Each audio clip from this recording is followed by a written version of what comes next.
जामनेर तालुक्यामध्ये जैन बहुउद्देशीय संस्था जामनेर अतिशय गंभीर बाब अशी समोर आलेली आहे। या संस्थेने जेवढी बांधकामं केली आहेत मंत्री महोदय, त्या सर्व बांधकामाच्या अकृषक परवानग्या पूर्णपणे बोगस आहेत। आपले सगळे कॉम्पिटंट अथॉरिटी तिथे होते, डेप्युटी कलेक्टर होते, तहसीलदार होते, आणि या सर्वांनी जेव्हा तिथे गेले पंचनामा करण्यासाठी, ते जे हॉस्पिटल त्यांनी जे दाखवलंय मंत्री महोदय, त्या हॉस्पिटल म्हणजे काय नाही, एक हॉल आहे, तिथे कोणी नव्हतं। ह्या सगळं अधिकाऱ्यांनीच तो हॉस्पिटल लिहिलेलं नाव होतं म्हणून तो वर दरवाजा उघडला, शटर उघडलं, आत काही नाही, 1-2-3 हजार स्क्वेअर फीटचा हॉल आहे ना, तिथे कुठच्याही पॅथॉलॉजी आहे, काही नाही।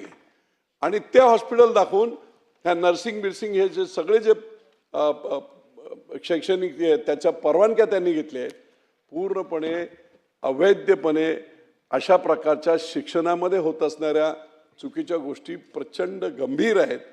आणि म्हणून अध्यक्ष महोदय, ही सगळी बोगस प्रमाणपत्र जी आहेत ती चेक केली पाहिजे।